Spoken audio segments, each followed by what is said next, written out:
நான் ஸ்டாப் நேயர்களுக்கு வணக்கம். இன்னைக்கு நம்ம இந்த வீடியோவில் என்ன பார்க்க போறோம்னா ட்ராமா படத்தோட ரிவ்யூ தான் பார்க்க போறோம். விவேக் பிரசன்னா, சாந்தினி, அப்புறம் நம்ம பிக் பாஸ் பூர்ணிமா அவங்களோட நடிப்பில் இந்த வாரம் வெளியாகி வெற்றிகரமாக திரையரங்கில் ஓடிட்டு இருக்க படம் தான் இது.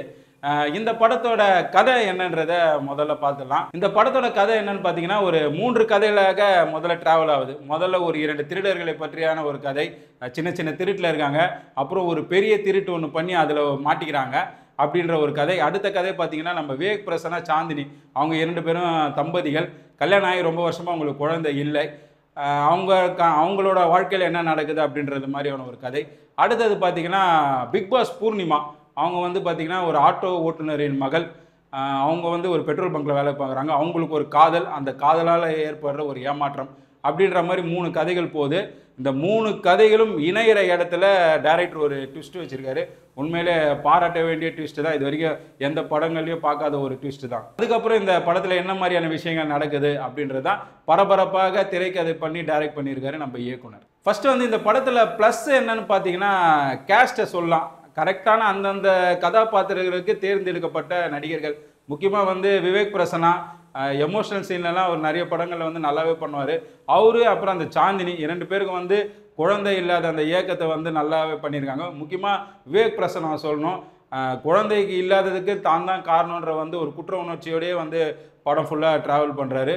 அவரோட நடிப்பும் சூப்பராக இருக்குது. சாந்தினியும் அவங்களோட பண்ணியிருக்காங்க. முக்கியமாக சொல்லணும்னா பிக் பாஸ் பூர்ணிமா சொன்ன இந்த படத்தோட ப்ரொமோஷனில் எங்குமே பிக் பாஸ் பூர்ணிமாவை காட்டவே இல்லை. அவங்க வரவும் இல்லை. என் ஸ்க்ரீனில் பார்க்கும்போது எங்களுக்கே அதிர்ச்சியாக இருந்தது. பூர்ணிமா இந்த படத்தை நடிச்சிருக்காங்களா, ஒருவேளை பிக் பாஸுக்கு போகிறதுக்கு முன்னாடியே நடிச்சிருப்பாங்களா என்னன்னு தெரியல. அவ்வளோ சூப்பராக பெர்ஃபார்ம் பண்ணியிருக்காங்க. காதல் காட்சிகளாக இருக்கட்டும் சரி, காதலனால் ஏமாற்றப்பட்டு தான் கர்ப்பமான அப்புறம் நடக்கிற விஷயங்களும் சரி, சூப்பராகவே பெர்ஃபார்மன்ஸ் பண்ணிடுறாங்க பூர்ணிமா. அதுக்கப்புறம் பார்த்தீங்கன்னா 2 திருடர்களை காட்டுறாங்க. அவங்கள நம்ம பல படங்களில் சின்ன சின்ன கேரக்டரில் பார்த்துருக்கோம். அவங்க திருடர்களாக இருந்தாலும் நகைச்சுவைக்கு டைரக்டர் அவங்கள யூஸ் பண்ணியிருக்காரு. அவங்க பண்ணுற சில சேட்டைகள் ஆடியன்ஸை சிரிக்கும் வைக்குது திரையரங்கில். படத்தில் இன்னொரு மிக மிக பெரிய பலம்னு பார்த்தீங்கன்னா கேமராமேனை தான் சொல்லணும். படத்தோட ஸ்டார்டிங் பாயிண்ட்லேருந்தே பார்த்தீங்கன்னா நல்ல ட்ரோன் ஷாட்ஸ்லாம் வச்சு சூப்பராக அந்த த்ரில்லர் படத்துக்கான என்னென்ன மெனக்கெடல் பண்ணுமோ எல்லாமே பண்ணியிருக்காரு. முக்கியமாக சொல்லணும்னா நம்ம பிக் பாஸ் பூர்ணிமா அந்த போர்ஷன் மட்டும் பார்த்தீங்கன்னா அவ்வளோ சூப்பராக இருக்குது. சினிமாட்டோகிராஃபி, லைவ் லைட்டிங்காக இருக்கட்டும், மேக்கப்புன்றதே இந்த படத்தில் யாருமே யூஸ் பண்ணல. முக்கியமாக பார்த்தீங்கன்னா பூர்ணிமாலாம் சுத்தமாக மேக்கப்பை தொடவே கூடாதுன்னு சொல்லிட்டாங்க போல இருக்குது.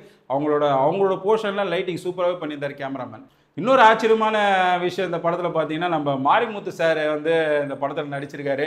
கிட்டத்தட்ட அவர் இறந்து போய் ஒரு 2 வருஷம் இருக்கும்னு நினைக்கிறேன். தன் பொண்ணு இந்த மாதிரி பண்ணிட்டாலே அப்படின்ற எமோஷனை சூப்பராகவே பண்ணியிருந்தார் இந்த படத்தில். படத்தோட இன்னொரு பலம் பலவீனம் இரண்டுமே பார்த்தீங்கன்னா மியூசிக் சொல்லலாம். பாடல்கள் அவ்வளோ பெருசாக எடுப்படலை. ஆனால் பேக்ரவுண்ட் ஸ்கோர் சூப்பராகவே பண்ணியிருந்தார். ஒரு த்ரில்லர் படத்துக்கு என்னென்ன தேவைகளோ அதை கரெக்டாகவே கொடுத்துருந்தார். படத்தில் நிறைய ட்விஸ்ட்டுகள், டர்னிங் பாயிண்ட்லாம் இருக்குது. சில இதெல்லாம் நம்மளாலே கணிக்க முடியுது.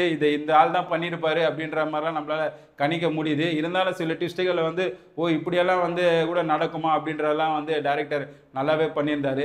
மொத்தத்தில் இந்த படம் பார்த்தீங்கன்னா ஒரு த்ரில்லர் படம் பிடிக்கும், எனக்கு ஒரு 2 மணி நேரம் டைம் இருக்குது இந்த படம் பார்க்கலாம் அப்படின்ற ஆடியன்ஸுக்கு இந்த படம் ஒரு நல்ல படமாக இருக்குது. நீங்கள் திரையரங்கில் போனால் கூடமே ஒரு 2 மணி நேரம் உங்களை நல்ல என்கேஜாக வச்சு தான் டைரக்டர் அனுப்புகிறாரு.